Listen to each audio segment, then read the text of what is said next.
आज भारत और बांग्लादेश के बीच टी20 सीरीज का तीसरा और सबसे इंपॉर्टेंट मुकाबला खेला गया। इस मैच में तो रोमांच की सारी हदें पार हो गईं, जहां पहले भारत के विध्वंसक बल्लेबाजों अभिषेक शर्मा और ऋतुराज गायकवाड़ का तूफान देखने को मिला, तो रिंकू ने तो लगातार 7 गेंद पर 7 तूफानी छक्के जड़कर क्रिकेट के 70 सालों के इतिहास की धज्जियां उड़ा दी। तो वहीं संजू ने ऐसा चमत्कार किया, जख्मों पर नमक छिड़कते हुए बांग्लादेश को खून के आंसू रुला दिए। तो ऐसे में आज हम आपको इस वीडियो में बताएंगे भारत और बांग्लादेश के तीसरे टी20 का रोंगटे खड़े कर देने वाला पूरा हाईलाइट। तो ऐसे में आप इस वीडियो को अंत तक जरूर देखिएगा, लेकिन इससे पहले आप भी टीम इंडिया के बहुत बड़े फैन हैं, तो आप इस वीडियो को लाइक जरूर कीजिएगा। दोस्तों, जैसा कि आप सभी तो जानते हैं कि भारत और बांग्लादेश के बीच 3 मैचों की रोमांचक टी20 सीरीज का शुभारंभ धमाकेदार तरीके से शुरू हो चुका है। ये टी20 सीरीज 1-1 से बराबरी पर खड़ी थी, जिसके बाद तीसरा टी20 मैच बांग्लादेश के लिए करो या मरो का था। उन्हें किसी भी कीमत पर जीत चाहिए थी। ऐसे में जब ये रोमांचक तीसरा टी20 मैच मुंबई के वानखेड़े स्टेडियम पर शुरू हुआ, वहां टीम इंडिया इस मैच को जीतकर सीरीज अपने नाम करना चाहती थी। इस मैदान पर बांग्लादेश के कप्तान नजमुल हुसैन संतो ने टॉस जीतकर पहले गेंदबाजी करने का फैसला किया और इंडिया की टीम को पहले बल्लेबाजी करने के लिए आमंत्रित किया, जिसके बाद में भारत की टीम पहले बल्लेबाजी करने के लिए मैदान पर आई। भारतीय टीम के लिए पारी की शुरुआत करने के लिए आज एक नई ओपनिंग जोड़ी मैदान पर उतरी। भारत के लिए आज अभिषेक शर्मा के साथ में यशस्वी जायसवाल मैदान पर उतरे। इन दोनों पर टीम इंडिया को एक बेहतरीन शुरुआत दिलाने की जिम्मेदारी थी, जहां इन दोनों ने शुरू के 2 ओवर तक संभलकर बल्लेबाजी की और सिंगल डबल से पारी को आगे बढ़ाया। हालांकि शुरू में बांग्लादेश के गेंदबाजों ने भी कसी हुई गेंदबाजी की, लेकिन 2 ओवर के बाद में इन दोनों ने अपने गेयर बदलाव शुरू कर दिए। खासतौर पर अभिषेक शर्मा ने एक बार फिर से अपने इरादे साफ तौर पर जाहिर कर दिए, जहां अभिषेक शर्मा ने पहले तो तीसरे ओवर में 2 तूफानी छक्के और एक चौका लगाया। वहीं उसके बाद चौथे ओवर में जायसवाल और अभिषेक शर्मा दोनों ने एक एक छक्के लगाकर पूरी तरह से बांग्लादेश के गेंदबाजों के ऊपर काउंटर अटैक करना शुरू कर दिया। इन दोनों की बल्लेबाजी से पूरी तरह से बांग्लादेश दबाव में दिख रही थी। वहीं पावर प्ले के अंतिम ओवर में अभिषेक शर्मा ने एक बार फिर से शाकिब अल हसन को टारगेट किया और इस ओवर में भी अभिषेक शर्मा ने 2 लगातार स्टेडियम पर गगनचुंबी छक्के ठोककर अपनी हाफ सेंचुरी पूरी कर ली। सिर्फ 19 गेंदों पर इस तरह से पावर प्ले के समाप्त होने तक भारत की टीम ने 71 रन बना लिए थे। अब कहीं ना कहीं जायसवाल और अभिषेक की ये साझेदारी भारत को एक बड़े स्कोर तक लेकर जा रही थी, लेकिन 8वें ओवर में मुस्तफिजुर रहमान ने आखिरकार भारत को पहला झटका दे ही दिया। जी हां, मुस्तफिजुर ने जायसवाल को आउट कर अपनी टीम को पहली सफलता दिलाई। जहां आपको बता दें कि जायसवाल ने भारत के लिए 15 गेंदों पर 23 रन की पारी खेली, जिसके बाद में बल्लेबाजी करने उतरे कप्तान सूर्य कुमार यादव, जहां सूर्य ने जरूर आते ही कुछ बेहतरीन टाइमिंग भरे शॉट लगाए और 9वें ओवर में टीम के स्कोर को 100 रनों के पार पहुंचा दिया। आज तो सूर्य भी काफी अच्छी लय में नजर आ रहे थे और कड़क शॉट खेल रहे थे। फैंस भी भारत की बल्लेबाजी का भरपूर आनंद उठा रहे थे। इस तरह से 10 ओवर की समाप्ति तक इंडिया ने 108 रन बनाए, लेकिन उसके बाद में ऐसा कुछ हुआ जो किसी भी भारतीय ने सोचा नहीं था। जी हां दोस्तों, पारी के 11वें ओवर में भारत के 2 बड़े झटके लग गए। सबसे पहले इस ओवर की पहली गेंद पर कप्तान सूर्य बड़ा शॉट खेलने के लिए गए, लेकिन उनको शाकिब अल हसन ने अपने जाल में फंसा लिया और भारत को दूसरा झटका दे दिया।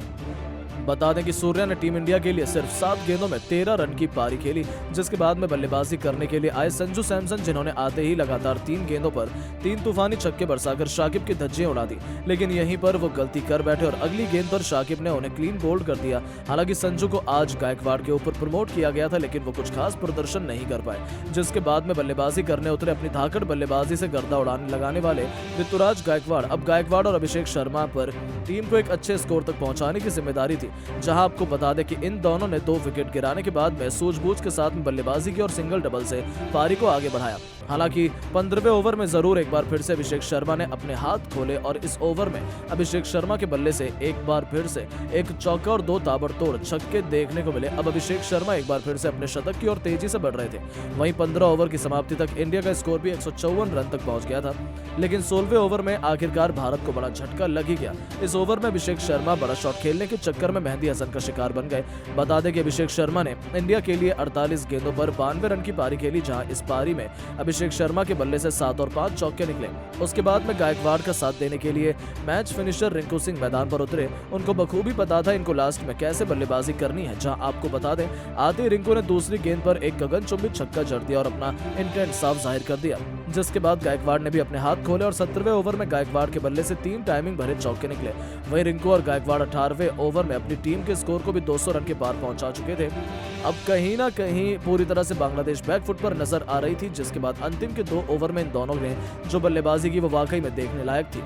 इन दोनों ने अंतिम के 2 ओवर में 44 रन कूद डाले थे। अंतिम 2 ओवर में रिंकू के बल्ले से 6 तूफानी छक्के देखने को मिले, तो वहीं गायकवाड़ ने भी 2 आसमानी छक्के और 1 चौका लगाया। इस तरह से टीम इंडिया ने पहले बल्लेबाजी करते हुए 20 ओवर में 248 रन बनाए, जहां भारत के लिए रिंकू ने एक बार फिर से फिनिशिंग टच देते हुए 21 गेंद में 59 रन बनाए।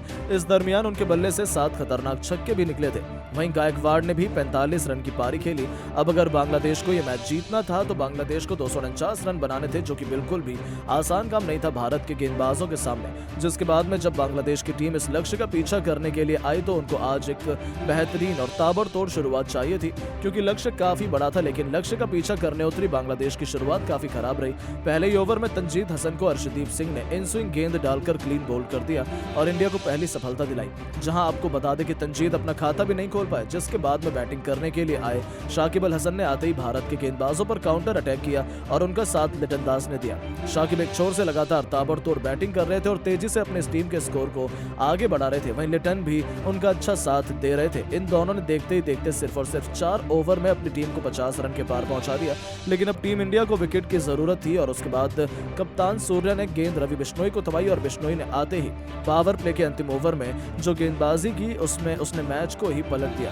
बिश्नोई ने दोनों सेट बल्लेबाजों को आउट कर दिया और इंडिया को बड़ी सफलता दिला दी। जहां शाकिब ने 18 गेंदों पर 40 रन बनाए, वहीं दूसरे और बल्लेबाजी कर रहे लिटन ने 8 गेंदों पर सिर्फ 12 रन बनाए। इस तरह से पावर प्ले के अंदर बांग्लादेश की टीम ने 62 रन बना लिए, जिसके बाद जरूर महमदुल्लाह और मेहदी हसन ने कुछ अटैकिंग शॉट खेले और भारत की गेंदबाजी लाइनअप पर काउंटर अटैक करने की कोशिश की। खास तौर पर आज रजा काफी ही अटैकिंग बैटिंग कर रहे थे और भारत के हर गेंदबाज के खिलाफ बड़ा शॉट खेल रहे थे। हालांकि इंडिया के पास में काफी रन थे। महमदुल्लाह और मेहदी हसन ने 10 ओवर तक बांग्लादेशी टीम को 100 रन के पार भी पहुंचा दिया था। अब इन दोनों की कम से कम 15 से 16 रन की रन रेट से हर ओवर में रन बनाने थे, जो कि बेहद मुश्किल था। जहां 10 ओवर के बाद बड़े शॉट खेलने के चक्कर में बांग्लादेश के बल्लेबाज लगातार अंतराल पर भारत के गेंदबाजों के जाल में फंसते चले गए। खासतौर पर रवि बिश्नोई और सुंदर ने बांग्लादेश की लगभग पूरी टीम को समेट दिया। जहां आपको बता दें, पहले तो 13वें ओवर में बिश्नोई ने 2 झटके दिए बांग्लादेश को। उन्होंने महमदुल्लाह को 30 रन के निजी स्कोर पर आउट कर दिया और इसी ओवर में मेहदी हसन को भी 13 रन के स्कोर पर एलबीडब्ल्यू कर दिया। जिसके बाद 15वें ओवर में सुंदर ने 2 झटके और बांग्लादेश को दे दिए, जहां बांग्लादेश का पूरा बल्लेबाजी क्रम ताश के पत्तों की तरह बिखर रहा था।